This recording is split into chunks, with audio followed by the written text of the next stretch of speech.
My name is Olivia Taylor, and the last time I saw Grant Parker, he was laughing at me across the boardroom table. The same room we had once built our dreams in.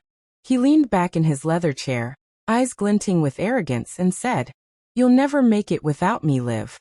You're too emotional for business. That's why I win and you don't." The room went quiet. Even the sound of the air conditioner felt louder than my heartbeat. I wanted to scream, to tell him he was wrong, but all I could do was stare at the man I had once trusted with everything. My career, my heart, my future. 6 months earlier, we were unstoppable, the power couple of the startup world. We had built a promising tech firm from scratch, working out of coffee shops and sleepless nights. But as the company grew, so did his ego. The man who once held my hand through every struggle started seeing me as a threat. It began with small remarks. "Maybe let me handle this pitch," or "investors prefer hearing from me." Then came the betrayal, not just in business but in love. The night before a crucial investor meeting, I found out he had been seeing our marketing director behind my back. And worse, he used that chaos to force me out of the company I helped build. He made me sign away my shares, saying it was for the best. I was too broken to fight back. But as I walked out of that glass tower with nothing but a box of files and a heart full of fury, I made myself a promise. "You'll regret underestimating me, Grant. You'll remember my name when it's written above yours." I didn't know how or when, but that promise became the fire that changed everything.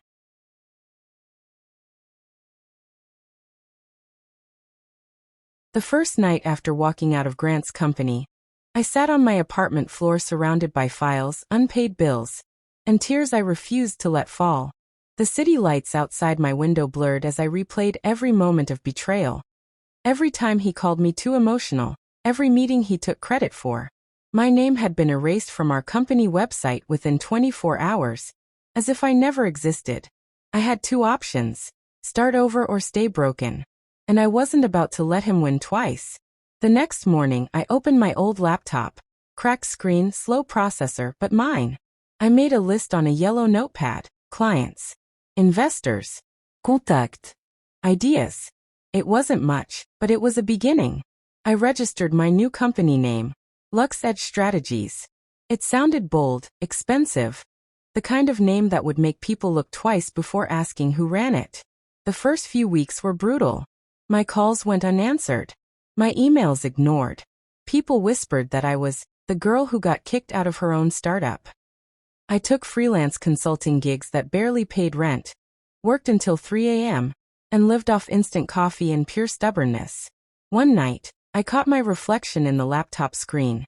Tired eyes, messy bun, a spark of defiance. "You can't quit now," I whispered. He's still laughing. I didn't know it then, but that stubborn whisper would become my driving force. The reason I'd one day walk into a boardroom and make the entire world remember my name.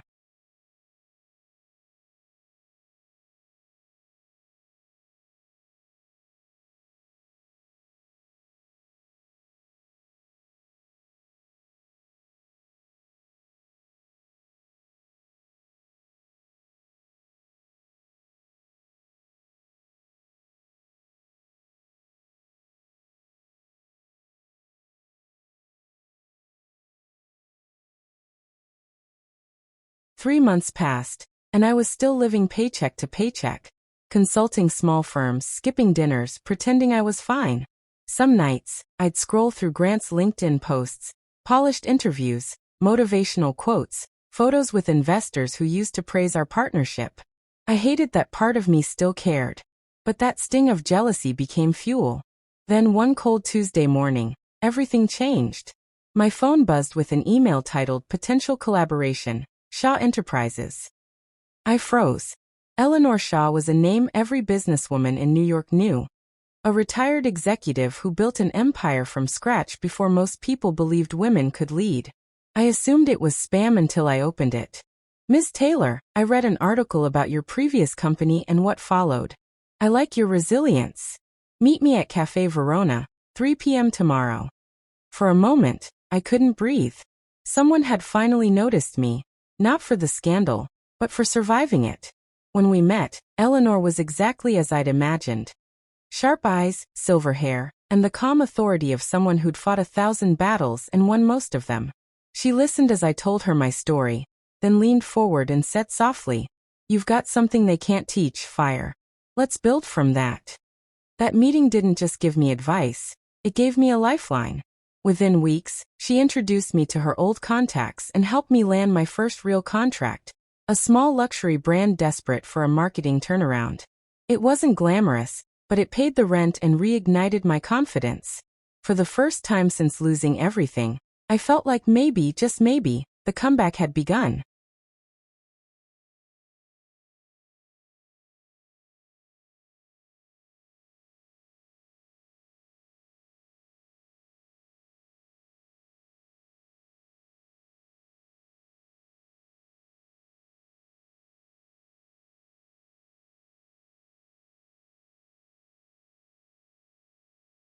The project Eleanor helped me land wasn't glamorous, a struggling boutique brand with fading sales and an outdated image. But to me, it was everything. My first real shot to prove that I could stand on my own. When I walked into their small downtown office for the first time, I felt something I hadn't felt in months: purpose. The owner, a kind woman named Renee, looked at me with cautious hope. "We can't afford big agencies," she said, "but we heard you're different." Different. The same word Grant used like an insult. Only this time, it felt like a compliment. For weeks, I lived and breathed that project. I rewrote their marketing strategy, designed campaigns myself, and built social media ads from scratch. I even handwrote thank you cards to every loyal customer, just to remind them the brand still cared. I didn't have a team, just a dream and a 10-year-old laptop that overheated every 2 hours. One night, Eleanor called. "You sound tired," she said. "Tired," I laughed. "But alive." "Good," she replied. "You're rebuilding something real. Keep going. They'll notice soon." And she was right. Within 2 months, Renee's boutique saw a 200% increase in online sales. Fashion blogs started calling her the comeback queen. And quietly, she made sure everyone knew who was behind the campaign. That's how it started. One small success that began echoing through the right circles. And somewhere in those circles, I knew Grant would eventually hear my name again.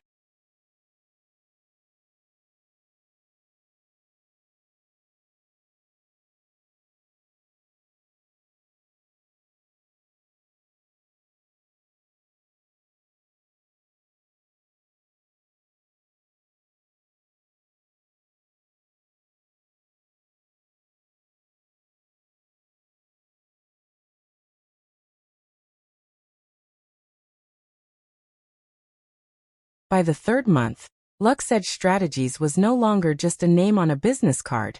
It was beginning to mean something. Small brands were reaching out through referrals, and I finally hired a part-time assistant, Nina, who reminded me a little of myself years ago. Ambitious, nervous, and hungry to learn. But success in business always travels faster than you expect. Especially in circles that once shut you out. One afternoon, while preparing a presentation for a new client, my phone buzzed with a message from an unknown number. "Impressive comeback, Olivia. Didn't think you'd last a month without me." My stomach tightened. Grant. I stared at the screen for a long time, then calmly deleted the message. He wasn't going to get the satisfaction of a reply. Later that evening, Eleanor called again. "You've made noise in the right places," she said. "But be careful, your success threatens someone who thought you'd never rise again." She was right. 2 days later, a rumor began circulating that my company was copying strategies from Grant's firm. It was a lie, clearly planted, but it worked. A few potential clients backed out. I spent nights drafting damage control emails, sick with frustration. Just when I thought everything might collapse again, I got a call that changed everything. A major luxury hotel chain wanted to meet. "We've seen your boutique work," the CEO said. "We want that same magic, but on a global scale." I hung up, shaking. It was the opportunity that could transform Lux Edge from a survival story into an empire. And I made myself a quiet promise that night. I wouldn't just fight back. Ive dominata.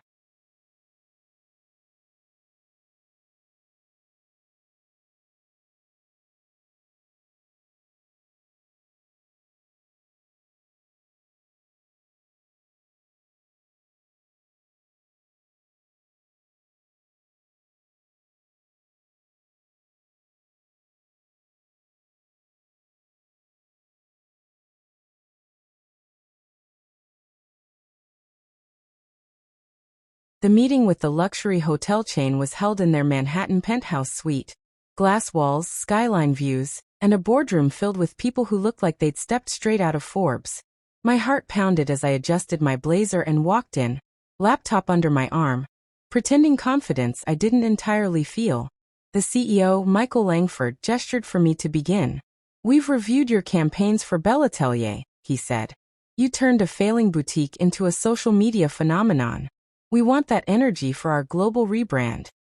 As I presented my pitch, I could see nods around the table. Every late night, every tear, every insult Grant had ever thrown at me. It all built up to this. By the end of the meeting, Langford stood, smiled, and extended his hand. "Welcome aboard, Miss Taylor. You've just secured a multi-million-dollar contract." For a moment, I couldn't breathe. I managed to shake his hand, keeping my voice steady, but inside I was screaming with relief and pride. That evening, I called Eleanor. "Told you," she said. "The right doors open when you stop knocking on the wrong ones." But success rarely comes without shadows. 2 weeks later, as we finalized the marketing rollout, I received a legal notice. Grant's firm had filed a complaint, accusing LuxEdge Strategies of intellectual property infringement. It was pure intimidation, designed to delay my project and scare off the client. I spent a sleepless night reviewing documents and assembling proof that every concept was mine. When I showed up at the next meeting, the hotel's legal advisor handed me a copy of Grant's claim and asked for my side. I laid out the evidence, every timestamp, every original draft, clear, meticulous, unshakable. By the end of that week, the complaint was dismissed. Grant had overplayed his hand, and for the first time, the industry began whispering, not about his firm but about mine. The Aurora Grand campaign launched with precision. My team worked around the clock, cinematic ads, influencer partnerships, and digital storytelling that made luxury feel personal again. Within a week, the brand's online engagement tripled. Within a month, they were trending globally. Every major business magazine ran a headline. "Unknown startup revives hotel empire. Meet the woman behind LuxEdge Strategies." My inbox flooded.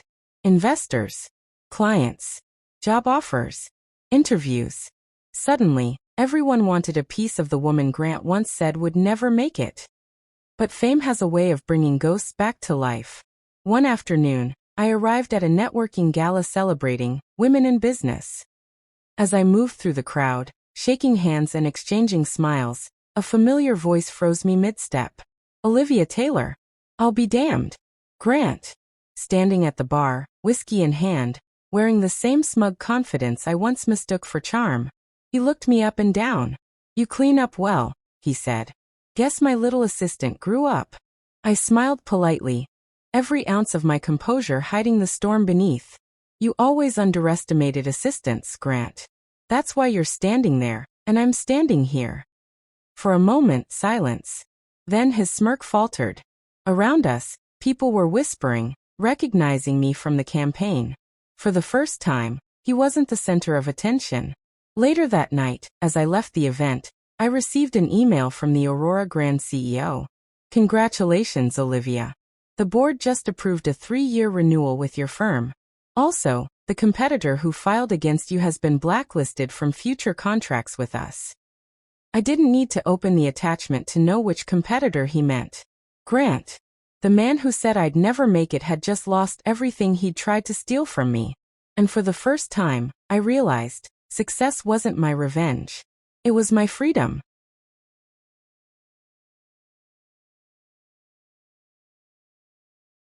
In the weeks following the Aurora Grand success, LuxEdge Strategies exploded in popularity. Our client list grew faster than I could track. My small apartment turned into a command center of glowing laptops, coffee cups, and creative chaos. One morning, while finalizing a contract with a high-end fashion brand, an unfamiliar number flashed on my phone. "Miss Taylor," a deep, polished voice said. "This is Jonathan Reed, managing partner at Vanguard Holdings. We'd like to discuss an acquisition proposal." An acquisition? My pulse quickened. Vanguard was one of the biggest investment firms in the country. We met at their downtown office the next afternoon. Sleek black marble floors, minimalist furniture, and money in the air. Jonathan Reed was as composed as he was intimidating. "We've been following your company's rise," he said. "You've built something extraordinary. We'd like to acquire a majority stake in LuxEdge, $25 million valuation, effective immediately." $25 million. For a moment, the room spun. That amount could change everything. Expand my team, buy real offices, pay off my mom's debts, even let me rest for once. But then he added, almost casually, "Of course, we'd expect you to step back from operations. We'll appoint a new board. You'd stay on as creative director, primarily a figurehead." And just like that, the fantasy shattered. He wasn't buying my company. He was buying me, silencing me under a corporate logo. I smiled politely, closed my laptop, and stood. "Mr. Reed, thank you for the offer. But I didn't build LuxEdge to hand it over to someone else's vision. The answer is no." For a moment, his calm facade cracked. "You'll regret this, Ms. Taylor. The industry isn't kind to those who think they can stand alone." I met his gaze evenly. "Maybe not. But I'd rather stand alone than kneel in someone else's empire." When I walked out of that building, I knew I'd just turned down a deal most people would kill for. But what I didn't know was that saying no to Vanguard meant saying yes to a storm I never saw coming. It started small, a call that went unanswered, a meeting that got rescheduled, a proposal that vanished from a client's inbox. At first, I thought it was coincidence. But then, one of my long-term clients called in a panic. "Olivia, did you really partner with Vanguard Holdings? Their rep said you're merging under them." My blood ran cold. Jonathan Reed had begun his counterattack, not through open war, but quiet sabotage. He spread whispers through the industry, planting doubts about my independence. Within a week, 3 pending contracts froze for review. Eleanor noticed my exhaustion. "You turned down a powerful man's offer," she said one night over coffee. "He's not used to hearing no. But remember, intimidation means he's threatened." Her words kept me steady, but the pressure was suffocating. I doubled down on transparency, releasing a public statement, clarifying LuxEdge's independence, and highlighting new client successes. Still, the damage spread. Then came the email that changed everything. It was from a confidential address. "He's digging deeper, not just into your business, into your past." No name, no signature, just that warning. And it was right. Within days, Reed's people began contacting my former employers, digging through records, and twisting my story to make me look unstable. Headlines appeared on small business blogs. "Startup CEO under scrutiny for military security connection." They painted me as a liability, a woman with classified ties, and unstable emotional conduct under pressure. Lies, built from truth. For a moment, I wanted to disappear. But then I remembered why I started. Because people like Grant and Reed believed women like me could only rise under someone else's power. So I did what I do best. I fought back quietly, strategically, and on my terms. And the next move would be mine. Jonathan Reed underestimated me. He assumed I'd crumble under pressure, but he didn't realize I'd spent years surviving storms far worse than his. While he spread lies about my background, I started digging into his. Late nights, endless coffee, encrypted searches. Until one document changed everything. A financial audit buried in a public database revealed that Vanguard Holdings had funneled millions through fake shell companies in overseas accounts. Reed's empire wasn't powerful, it was corrupt. I reached out to a trusted journalist, Claire Daniels, an investigative reporter I'd once helped with security data for a human rights case.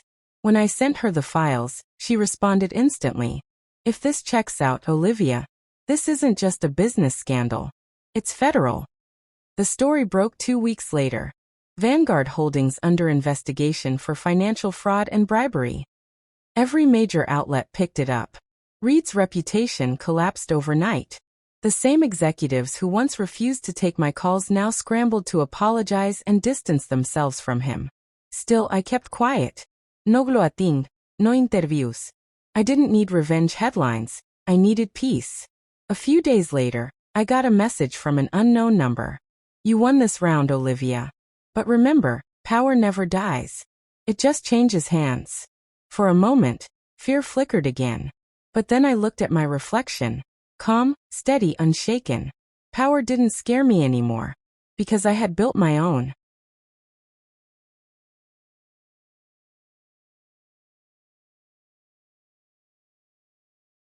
Success hit like a tidal wave. Overnight, LuxEdge Strategies became the IT agency. Everyone wanted to work with the woman who took down Vanguard Holdings. My inbox flooded with partnership offers, investor pitches, and speaking invitations. But as the headlines faded, something inside me began to shift. Late nights turned into early mornings, strategy sessions into survival marathons. I had built the empire I once dreamed of. Yet the peace I fought for seemed to vanish in the noise. Eleanor noticed first. "You've stopped sleeping," she said one evening, gently pushing a cup of chamomile tea toward me. "You won the war, Olivia. You don't have to live like you're still fighting it." Her words stung because they were true. I had become obsessed with proving I could survive without anyone's help. My name was finally respected, but my world felt emptier than before. Then a new email arrived, a government request for collaboration on cybersecurity contracts. A huge opportunity, but it came with conditions, clearances, and layers of control that reminded me of everything I had escaped. I stared at the screen for hours. $80 million in projected revenue. A national-level deal. Recognition at the highest level. And yet, it felt like a golden cage. That night, I sat alone in my apartment, the same place where it had all started. The city lights flickered outside my window as I realized something simple, almost painful. I didn't build LuxEdge for fame or validation. I built it for freedom. And freedom isn't measured in dollars. I clicked decline. For the first time in months, I slept peacefully.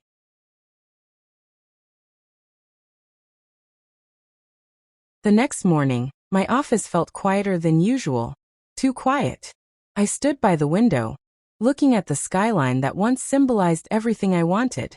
Now it just looked distant. Declining the government contract had created waves. Investors called, confused or furious. "You just turned down a lifetime opportunity," one shouted over the phone. But for me, it wasn't a loss. It was clarity. I wanted to build something that mattered, not just another machine chasing endless growth. So I called an emergency meeting. My team gathered in the glass conference room, their faces tense, waiting for bad news. "We're changing direction," I said simply. "From now on, LuxEdge isn't about competing, it's about protecting. We'll focus on ethical security consulting, helping small businesses and nonprofits defend themselves from corporate manipulation." Silence. Then slowly, heads began to nod. They understood. We were shifting from power to purpose. That night, while finalizing our rebranding documents, I received a message from a blocked number. "You turned down the contract. Smart move. But not everyone's going to like this new direction. Some of those clients you're protecting, they're being watched." I froze. The text came with a file, encrypted, labeled only Project Seraph. Inside were surveillance photos of me. Someone had been following me. The realization hit like ice. Walking away from corruption didn't mean corruption would walk away from me. Freedom had a cost. And someone somewhere was about to make me pay it.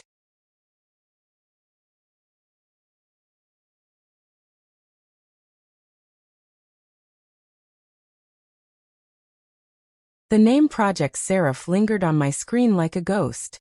I stared at the encrypted photos, grainy, time-stamped, showing me leaving my office, jogging at dawn, entering my apartment. Someone had been watching for weeks. I knew enough about surveillance operations to understand what this meant. Whoever sent this wasn't just warning me, they were letting me know I was already compromised. I took a breath, steadied my shaking hands, and called the one person I thought I could still trust, Eleanor. "I need you to check something for me," I said. "A file called Project Seraph, someone's following me." There was a pause on the other end. "Too long." Then quietly she said, "Liv, maybe you should stop digging. Some things are better left alone." Something inside me snapped. That wasn't how Eleanor talked. That wasn't concern. It was guilt. Hours later, I accessed our company's encrypted archives and traced the digital fingerprint on the file. My chest tightened as the code resolved. Source: Eleanor Pierce. Admin node access/internal transfer. My best friend. My business partner. The woman who'd stood beside me through everything had sent the threat. Anger, disbelief, heartbreak, all at once. I stormed into the office the next morning. She was already there, her calm composure cracking as I placed the printed photos on the table. Why, Eleanor? I demanded. After everything? Her eyes shimmered, not with guilt, but fear. You don't understand, she whispered. I was protecting you. They came to me first. Homeland Security. They said Luxedge's work with those nonprofits triggered a national investigation. You're on a list, Olivia. The ground shifted beneath me. My company, my dream, was now a federal target. And the woman I trusted most had been forced to betray me to keep me alive. I stood frozen, staring at Eleanor as her words sank in. You're on a list, Olivia. It sounded absurd, but her trembling voice told me this wasn't paranoia. It was real. Homeland Security doesn't investigate small agencies for no reason, I said, trying to stay calm. What exactly did they say? She looked away, whispering that some of our clients, the nonprofits, aren't what they claim to be. One of them is a shell organization linked to a classified defense project. When we ran their security systems, we unknowingly breached a government network. My heart pounded. You mean we hacked the U.S. government? By accident? Eleanor nodded. And they think you did it on purpose. That's why they've been watching you. I sank into my chair, mind racing. Every decision I'd made, the shift toward ethical consulting, the small clients I thought I was protecting, had somehow placed me in the crosshairs of a federal agency. The realization hit like a physical blow. Someone had set us up. Who gave us those contracts? I asked. Michael Trent. Eleanor said hesitantly. He came through a consulting referral 6 months ago. Said he represented a network of charities. He's disappeared now. Michael Trent. I remembered the name. Slick, charming, always knowing just what to say. But his email address had been encrypted, and his payments routed through offshore accounts. I should have seen it. Rage burned through my chest. They used us to test their system. We weren't the hackers, they were. Eleanor's eyes filled with tears. Olivia, they're planning to bring charges. You have to disappear before they make you the scapegoat. Disappear? No. Running would make me guilty. I wasn't going anywhere. If they think they can destroy what I built, I said coldly, they've underestimated the wrong woman. This wasn't over. It was just beginning. Eleanor's warning echoed in my mind long after she left. Disappear before they make you the scapegoat. But I couldn't just vanish. Whoever Michael Trent really was, he'd used my company, and my name, as cover for something much bigger. I needed to know why. I spent the next 2 nights digging into encrypted correspondence, tracing every IP address tied to those charity contracts. Most led nowhere. Until one did. An inactive domain registered to Trident Holdings, a corporate shell I recognized immediately. It had once been owned by my father. A chill ran down my spine. My father, the man who'd built his empire on government defense contracts before vanishing into early retirement, had somehow been connected to the same network that framed me. The timeline fit too perfectly. Trident had gone dormant right after his supposed buyout. What if the buyout wasn't real? I opened one of the archived folders linked to Trident and froze. Dozens of files labeled Joint Security Oversight/DHS Partnerships appeared, many marked classified/restricted. My father hadn't retired. He'd gone underground, working with Homeland Security on covert cybersecurity initiatives. And now his old systems were being reactivated through my company. I barely had time to process the betrayal when a message pinged across my secure server. No sender. No encryption header. Just a single line. Stop digging, Olivia. You're trespassing where bloodlines shouldn't. I stared at the words, my pulse hammering. Bloodlines. It wasn't random anymore. It was personal. My father's past wasn't just haunting me, it was hunting me. Sleep was impossible. I kept replaying the message in my mind. You're trespassing where bloodlines shouldn't. It wasn't just a threat, It was personal. By morning, I'd made a decision.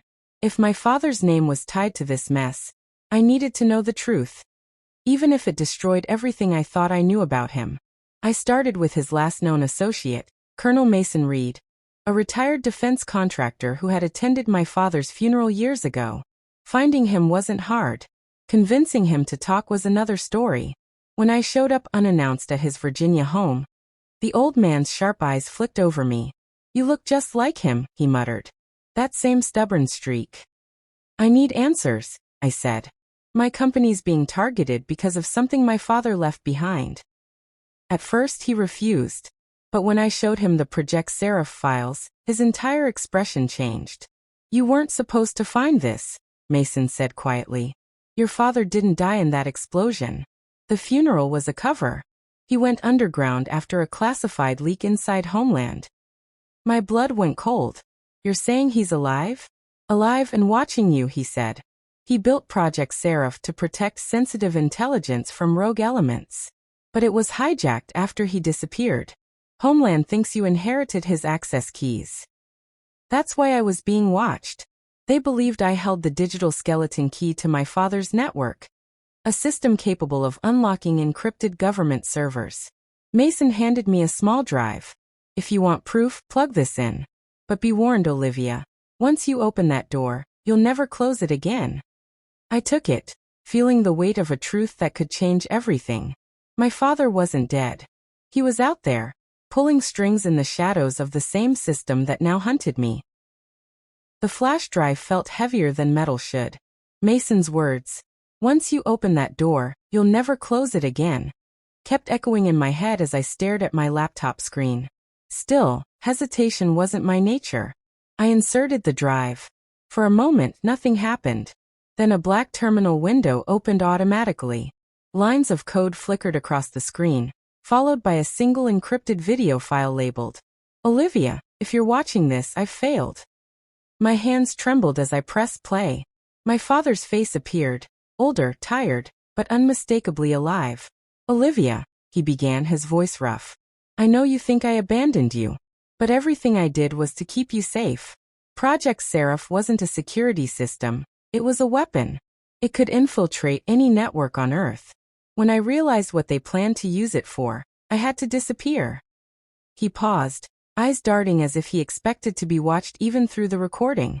"They needed an access key tied to my DNA. So I split it in two, half embedded in my own biometrics, half encoded into yours when you were born. You were never supposed to be involved. But if you're seeing this, it means they found you." My stomach dropped. I wasn't just a target. I was the key. "Trent isn't who he claims to be," my father continued. "He works for the division that hijacked Seraph after my disappearance. They'll use you to rebuild it, unless you find the vault first. Coordinates are embedded in this video's metadata. Trust no one, not even those who say they're protecting you." The screen went dark, then displayed one final message. "Find Vault 7 before they find you." The file deleted itself instantly, leaving me staring at an empty desktop and my reflection in the black screen. Vault 7. The phrase meant nothing, yet it felt like the beginning of something terrifyingly real. My phone buzzed with an unknown number. I hesitated before answering. "Ms. Lane," a deep voice asked. "This is Agent Ward. Department of Homeland Security. We need to speak. In person." I froze. They knew. And now, the hunt had begun. The knock came before I could even respond to the call. 3 sharp raps, controlled, deliberate. My heart raced as I moved toward the door. I didn't open it immediately. Instead, I checked the peephole. A man in a charcoal suit stood outside, his ID badge clipped neatly to his lapel. "Agent Ward, DHS Counterintelligence." "Ms. Lane," he said through the door, his tone calm but firm. "We just need a few minutes of your time." I unlocked it slowly, keeping the chain on. "You could have called first." "We did," he said evenly. "You didn't answer." That was a lie? I had answered, meaning he was testing me. "What's this about?" I asked. "Project Seraph." The air left my lungs. "You'll need a warrant." He smiled faintly. "If I needed one, you wouldn't have heard the knock." Something about him didn't fit the typical federal profile. His posture was too relaxed, his eyes scanning the room behind me with subtle precision. He wasn't just observing, he was assessing. "I'm not here to arrest you," Ward continued. "I'm here to protect you. You're in possession of materials stolen from a restricted government network." "I didn't steal anything," I said sharply. "Doesn't matter. Whoever's after you thinks you did." He held out a sealed envelope with a Homeland Security emblem. Inside was a photo, grainy surveillance stills of me meeting Colonel Reed at his house, time-stamped less than 24 hours ago. "They're watching both of you," Ward said. "And Mason Reed is missing." My stomach turned. Missing. House ransacked. No sign of forced entry. I realized what that meant. Mason was gone, erased. Ward lowered his voice. "If you want to live, you need to trust me. There's a safe house 30 miles from here. We can talk there, off-grid." Every instinct screamed trap, yet his calm confidence didn't feel predatory. It felt trained, purposeful. "Who are you really?" I asked. He paused before answering. "Let's just say your father trusted me once. He'd want you to come with me." My pulse spiked. "You knew my father?" Ward nodded slowly. "I was part of his team on Seraph. Before everything went dark." That was all it took. Against my better judgment, I grabbed my go-bag. As we left the apartment, I caught a reflection in the window, a black SUV parked across the street. 2 figures inside. Watching. Ward noticed too. "They found us sooner than I thought," he muttered. He drew a small device from his pocket, pressed it, and suddenly every light in my building flickered out. "Move, Olivia," he ordered. "Now." And in that instant I realized, whether he was friend or foe, he was the only one who could keep me alive long enough to find Vault 7. The drive to the safe house was silent, except for the low hum of the car's engine. Agent Ward's eyes stayed on the road, his jaw set like stone. Every few minutes he'd check the mirrors, not casually but with precision. "Are we being followed?" I finally asked. "Not yet," he said. "But they'll trace your phone in under an hour. Toss it." I hesitated, then rolled down the window and let my phone vanish into the blur of the highway. The safe house turned out to be an abandoned ranger station deep in the Appalachian woods. From the outside, it looked deserted, broken shutters, rusted gates. But once Ward keyed a code into a concealed panel, the heavy steel door opened with a hiss, revealing a modern bunker beneath. Inside, the walls were lined with surveillance screens, encrypted servers, and tactical gear. Whoever set this up wasn't just hiding. They were preparing for war. Ward motioned me to sit. "Everything said in here stays off record. You're being hunted by a unit that technically doesn't exist. Black Division. They went rogue after your father vanished." I froze. "You're saying they're part of Homeland?" "Worse," he said. "They're what's left when Homeland cuts something loose. No oversight, no accountability." He pulled a file from a secure drawer and tossed it onto the table. Inside were grainy photos. My father, alive, taken just a few months ago. "He's alive," Ward confirmed. "But he's not running. He's protecting something inside Vault 7. And you're the only one who can open it." I felt my pulse pound in my ears. "Why me?" Ward leaned forward.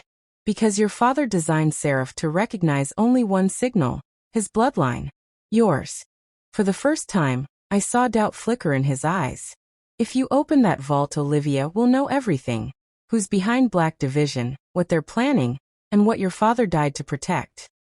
"But if I open it," I said slowly, "they'll come for me." Ward nodded. "That's why we move first." He turned the screen toward me, displaying a map with coordinates pulsing in red. "Vault 7, he said. "And it's not a database." I leaned closer. "Then what is it?" He met my gaze, his voice barely above a whisper. "It's a weapon." The coordinates from Ward's laptop led us deep into an isolated industrial zone north of D.C. Rusting warehouses, barbed fences, and the faint hum of distant power lines. The kind of place where secrets went to die. Ward parked a few blocks away and killed the headlights. "We walk from here," he said, scanning the area through night vision goggles. "Vault 7 should be beneath that communications hub." "Should be," I echoed. He gave a faint, humorless smile. Your father didn't exactly leave a welcome mat. We moved through the darkness, keeping low. My pulse pounded with every step. Somewhere in the distance, I heard the whine of a drone, government grade, circling slow and steady. Inside the hub, a steel staircase led down to a sealed chamber door. A biometric scanner blinked red beside it. Ward exhaled. This is it. I stared at the screen. How do we open it? Your DNA, he said simply. Half of the key is in you. I pressed my palm against the scanner. The system buzzed. Then a quiet voice spoke from hidden speakers. Genetic match, 47%. Secondary authorization required. Ward's eyes darkened. We need the other half. Your father. The door suddenly hissed and slid open halfway, just enough for a narrow entry. The lights flickered on, illuminating a sterile corridor. Ward's hand went to his gun. Someone's already here. I followed, my heart hammering. The hall opened into a large control room filled with dormant servers and sealed glass pods. In the center stood a figure, tall, wearing a tactical jacket, his back turned to us. When he turned around, my breath caught. It was my father. Older, thinner, but unmistakably alive. Olivia, he said softly. You shouldn't have come. I froze.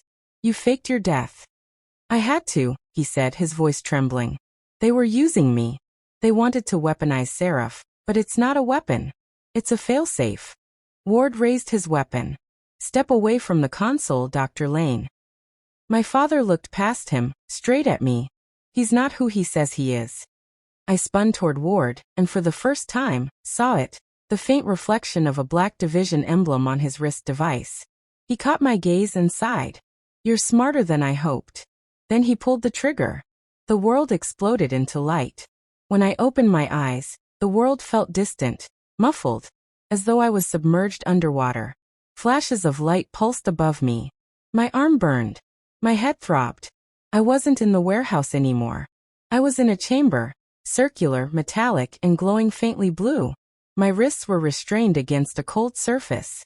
The air buzzed with static energy, and the scent of ozone filled my lungs. Easy, a familiar voice murmured. My father stood beside me, bruised but alive, his eyes filled with fear. Where's Ward? I croaked. Gone, he said. He took the core key and the access drive. You were lucky I reached you before the failsafe kicked in. I tried to sit up, but the restraints tightened. Why am I tied down? To protect you, he said quietly. Seraph reacts to your biometrics. If your adrenaline spikes, it interprets that as a threat and activates defensive measures. What does that even mean? He hesitated, then pulled a small device from his pocket. A holographic image flickered above it. Blueprints, data streams, and symbols I didn't recognize. Project Seraph wasn't a surveillance tool, he said. It's quantum defense technology, capable of shutting down entire digital networks across continents. It can protect humanity, or end it. My chest tightened. And Ward wants to use it. He nodded grimly. Black Division intends to sell it. To governments. To corporations. To anyone with enough power. The chamber lights dimmed suddenly. Red indicators flashed across the walls. My father's expression changed, from fear to resignation. They've found us. I yanked at the restraints. Then release me. He moved to the console and pressed his hand to a biometric pad. The locks disengaged.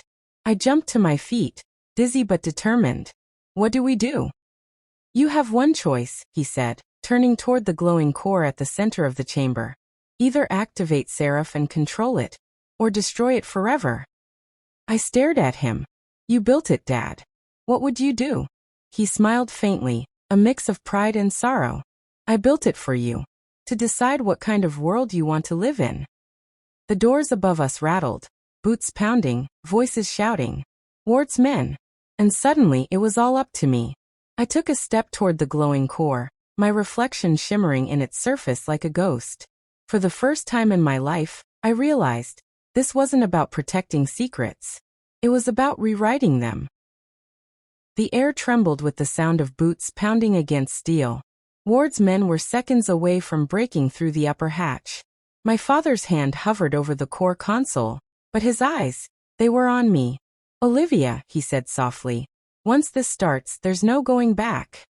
The glowing sphere of Seraph pulsed like a heartbeat, blue, calm, and impossibly alive. Through the glass, streams of light moved like neural pathways. It wasn't just a weapon. It was thinking. Ward wants it to rewrite global defense networks. My father continued, his voice shaking. But that same code can wipe every trace of them clean, reset the entire surveillance grid. Reset the world. Or hand it to the wrong people. The hatch blew open. Smoke. Shouts. Ward stepped in first, gun raised, his left arm wrapped in a bandage. Proof that my father had at least hit him before. Step away from the core, Ward barked. Dr. Lane, you don't want to die for a machine. My father squared his shoulders. It's not a machine. It's a safeguard. Ward scoffed. It's leverage. I could see it in his eyes, obsession. He didn't want power for money or status. He wanted control. Of everything. He turned his weapon on me. You're the key, Olivia. Open it. I shook my head. And then what? You'll save the world. He sneered. No. I'll stabilize it. The world runs on fear. I'll make sure it runs smoother. The lights in the chamber began to flicker, reacting to my elevated pulse. Seraph was sensing the threat, syncing with me. My father whispered. If you choose to destroy it, hold the sequence for 5 seconds. Ward shouted. Now, and fired. The shot missed my head by inches, searing the control panel beside me. That was it. I moved. I slammed my palm on the biometric pad. Felt the system hum beneath my skin. A vibration that felt alive. The lights went white hot. Energy surged up my arm, through my spine, into my thoughts. Suddenly, I saw everything. Encrypted maps, hidden servers, global defense grids. Seraph wasn't just code. It was connected to every system ever built to protect humanity. And now it was asking me a single question. Preserve or purge? Ward lunged forward, screaming. Preserve it. Don't. I looked at my father. His eyes said everything he didn't have time to speak. Purge. My fingers pressed down. The chamber erupted in blinding light. The power of 1,000 networks collapsing into silence. When the smoke cleared, Ward was gone. The core was dark. And my father, barely conscious, smiled weakly. You did it, he whispered. You gave humanity a clean slate. Sirens wailed in the distance, and I knew this wasn't the end. But for the first time, I wasn't afraid. I hadn't just destroyed a weapon. I'd rewritten what it meant to be one. Smoke and silence. That was all that remained of Vault 7. When I opened my eyes again, the core was gone, disintegrated into ash and static. The world felt quieter, as if Seraph's pulse had reached out and muted everything. My father sat slumped against the control console, blood trickling from a wound on his forehead. He was breathing, but weak. I pressed my hand against his shoulder. Dad, stay with me. He blinked slowly. You did it. It's over. But deep down, I knew it wasn't. Above us, faint lights flickered, emergency beacons from the surface. Helicopter blades. Voices echoing through the ventilation shafts. Not Ward's men this time. Government. I helped my father to his feet. We have to go. He looked at the destroyed chamber one last time. Seraph's code won't vanish completely. Pieces of it are still embedded across global systems. You're the only one who can access them now. That realization hit like a shockwave. The purge had wiped everything, except me. I was the living encryption key. We climbed through the shattered service tunnel as the helicopters descended. Outside, a dozen tactical vehicles surrounded the old facility, their floodlights cutting through the night. A voice boomed through a loudspeaker. Dr. Lane, Olivia Lane, step away from the building. You are under federal custody. My father squeezed my hand. You run. They don't want the truth. They want control. I'm not leaving you. He smiled faintly. You already did what I couldn't. That's enough. Before I could stop him, he pushed me toward a side exit. A narrow maintenance shaft. Gunfire erupted. I screamed his name. By the time I reached the surface, the entire facility was engulfed in flames. Days later, the news called it a failed cyberterrorism raid.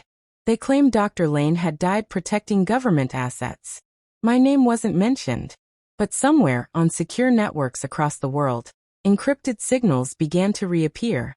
Fragments of serif, searching for their source. And I felt it. A whisper through static. Preserve or purge? Not a question anymore, but a reminder. A choice that never truly ends.